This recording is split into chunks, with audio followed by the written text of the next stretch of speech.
नमस्कार, स्वागत है आपका हमारे डिजिटल प्लेटफॉर्म पर। भारतीय क्रिकेट कंट्रोल बोर्ड ने श्रीलंका के आगामी 2 मैचों की टेस्ट सीरीज के लिए जब 15 सदस्यीय भारतीय टीम का ऐलान किया तो चयन समिति के मुख्य सदस्य के इस फैसले ने हर किसी का ध्यान अपनी ओर खींच लिया। मुख्य चयनकर्ता अजीत अगरकर की अगुवाई वाली समिति ने मध्य प्रदेश के 33 वर्षीय अनुभवी ऑलराउंडर सारांश जैन को पहली बार टीम इंडिया में शामिल कर एक बड़ा और चौंकाने वाला दांव खेला है। इंग्लैंड दौरे पर चोटिल हुए वाशिंगटन सुंदर की पूरी तरह फिट ना होने के चलते पहले टेस्ट के लिए उपलब्ध ना होने की वजह से सारांश जैन को यह ऐतिहासिक बुलावा मिला। घरेलू क्रिकेट में लगातार रनों का अंबार लगाने और अपनी फिरकी से बड़े बड़े बल्लेबाजों को चित करने वाले सारांश की ये कहानी किसी फिल्मी स्क्रिप्ट से कम नहीं है, जिन्होंने 11 साल के लंबे संघर्ष और घरेलू क्रिकेट की भट्टी में खुद को तपाकर आखिरकार टीम इंडिया की जर्सी तक का सफर तय कर लिया है। इंदौर में जन्मे सारांश जैन ने फर्स्ट क्लास क्रिकेट में अपनी काबिलियत का लोहा मनवाने के लिए लंबा वक्त तय किया। उन्होंने अपने करियर में अब तक 54 फर्स्ट क्लास मैचों की 85 पारियों में 31.7 की शानदार औसत से 2223 रन बनाए हैं, जिसमें 2 बेहतरीन शतक और 14 अर्धशतक शामिल हैं।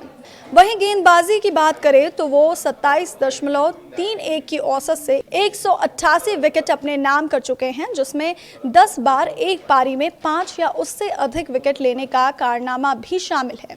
पिछले कुछ घरेलू सीजन्स में रणजी ट्रॉफी, दिलीप ट्रॉफी और ईरानी ट्रॉफी जैसे बड़े मंचों पर मध्य प्रदेश और सेंट्रल जोन की तरफ से खेलते हुए सारांश ने जिस निरंतरता का प्रदर्शन किया, उसी का परिणाम है कि आज वो राष्ट्रीय टीम की दहलीज पर खड़े हैं। भारतीय टीम के मुख्य कोच गौतम गंभीर की रणनीति हमेशा एक ऐसे ऑफ स्पिनर की रही है जो गेंदबाजी के साथ साथ नंबर 8 पर आकर टीम को बल्लेबाजी में भी मजबूती दे सके। चयनकर्ताओं के पास हर्ष दुबे, जिशान अंसारी और विपराज निगम जैसे विकल्प भी मौजूद थे, लेकिन बाएं हाथ के गेंदबाजों की भरमार होने के कारण टीम संतुलन को देखते हुए दाएं हाथ के ऑफ ब्रेक गेंदबाज और बाएं हाथ के बल्लेबाज सारांश जैन इस खांचे में बिल्कुल सटीक बैठते हैं। वाशिंगटन सुंदर के चोटिल होकर बाहर होने के बाद सारांश जैन टीम के लिए हूबहू वही कॉम्बिनेशन लेकर आते हैं जिसकी तलाश टीम मैनेजमेंट को श्रीलंकाई सरजमी पर थी। सारांश जैन की इस दावेदारी को सबसे मजबूत बनाने का काम हाल ही में उनके श्रीलंका दौरे ने किया, जहां उन्होंने भारत ए टीम की तरफ से खेलते हुए गॉल इंटरनेशनल स्टेडियम की टर्निंग पिचों पर अपनी प्रतिभा का शानदार नमूना पेश किया। श्रीलंका ए के खिलाफ खेले गए 4 दिवसीय मुकाबले में उन्होंने पहली पारी में जुझारू अंदाज में नाबाद 70 रनों की शानदार पारी खेली और गेंदबाजी में कुल 6 विकेट झटककर चयनकर्ताओं को यह बता दिया कि वो अंतर्राष्ट्रीय स्तर की चुनौतियों के लिए पूरी तरह से तैयार हैं। श्रीलंका की घूमती हुई पिचों का ये ताज़ा अनुभव उन्हें बाकी स्पिनर्स की रेस में सबसे आगे ले आया। भारतीय क्रिकेट गलियारों में इस समय जिस एक नाम की सबसे ज़्यादा चर्चा हो रही है वो है मध्य प्रदेश के अनुभवी ऑलराउंडर सारांश जैन।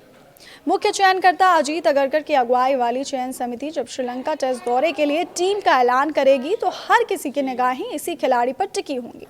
इंग्लैंड दौरे के दौरान चोटिल हुए वाशिंगटन सुंदर के पूरी तरह फिट ना होने के चलते टीम मैनेजमेंट को एक ऐसे खिलाड़ी की तलाश थी जो गेंदबाजी के साथ साथ निचले क्रम में बल्लेबाजी की जिम्मेदारी भी संभाल सके। घरेलू क्रिकेट में लगातार रनों और विकेट्स का अंबार लगा रहे 33 वर्षीय सारांश जैन इस खांचे में बिल्कुल सटीक बैठे। ये चयन सिर्फ एक बदलाव नहीं बल्कि उस खिलाड़ी की सालों की तपस्या का फल है जिसने बिना किसी लाइमलाइट के मैदान पर पसीना बहाया और अब सीधे टीम इंडिया के दरवाजे पर दस्तक दे रहा है।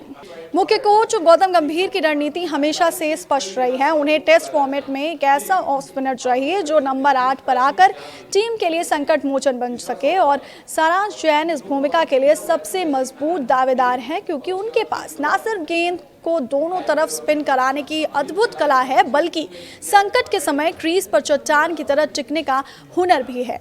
उनकी गेंदबाजी की सबसे बड़ी यूएसपी उनकी फ्लाइट और फ्लोटर गेंदें हैं जो विशेषकर बाएं हाथ के बल्लेबाजों को पूरी तरह उलझा सकती हैं। जब आप टेस्ट क्रिकेट जैसी बड़ी जंग में उतरते हैं तो आपको ऐसे ही स्मार्ट और अनुभवी गेंदबाजों की ज़रूरत होती है जो रन रोकने के साथ साथ विकेट निकालने का मादा भी रखते हों। सारांश जैन का ये सफर रातों रात तय नहीं हुआ है, बल्कि पिछले कुछ घरेलू सीजन्स में उन्होंने अपने प्रदर्शन से विरोधियों की नींदें उड़ा रखी हैं। 2025-26 के रणजी सीजन में मध्य प्रदेश के लिए खेलते हुए सारांश ने मात्र 7 मैचों में 2.64 की बेहद इकोनॉमी से 30 विकेट चटकाए हैं, जबकि इससे पिछले सीजन में भी वो 8 मैचों में 35 शिकार कर चुके थे। इसके अलावा दलीप ट्रॉफी 2025 के फाइनल में सेंट्रल जोन की तरफ से खेलते हुए साउथ जोन के खिलाफ उनके 5 विकेट्स ने तहलका मचा दिया था, जिसके चलते पूरी विरोधी टीम महज 149 रनों पर ढेर हो गई थी। ईरानी ट्रॉफी में रेस्ट ऑफ इंडिया के खिलाफ भी उनका 6 विकेट हॉल उनकी काबिलियत की गवाही देने के लिए काफ़ी है। इस चयन के पीछे सबसे बड़ा और मजबूत तर्क श्रीलंका के पिचों का उनका ताज़ा अनुभव। जुलाई 2026 की शुरुआत में भारतीय टीम के साथ श्रीलंका दौरे पर गए सारांश ने गॉल इंटरनेशनल स्टेडियम के 4 दिवसीय मैचों में बेहतरीन खेल दिखाया था। एक मुकाबले में उन्होंने पहली पारी में जुझारू नाबाद 70 रनों की शानदार पारी भी खेली थी और गेंदबाजी में मैच के दौरान कुल 6 विकेट झटके थे। श्रीलंका के टर्निंग और मुश्किल पिचों पर खेलने का ये हालिया अनुभव उन्हें बाकी दावेदारों की रेस में सबसे आगे खड़ा करता है। चयनकर्ताओं के पास हर्ष दुबे, जीशान अंसारी और विपराज निगम जैसे विकल्प थे, लेकिन हर्ष दुबे के आने से टीम में बाएं हाथ के स्पिनर्स की संख्या ज़रूरत से ज़्यादा हो जाती है, जबकि रविंद्र जडेजा और मानव सुथार टीम में पहले से मौजूद हैं। चूंकि वॉशिंगटन सुंदर एक दाएं हाथ के ऑफ स्पिनर और बाएं हाथ के बल्लेबाज हैं, इसलिए ठीक उसी कॉम्बिनेशन यानी दाएं हाथ के ऑफ स्पिनर और बाएं हाथ के बल्लेबाज सारांश जैन उनका सबसे परफेक्ट और नेचुरल रिप्लेसमेंट साबित होते हैं।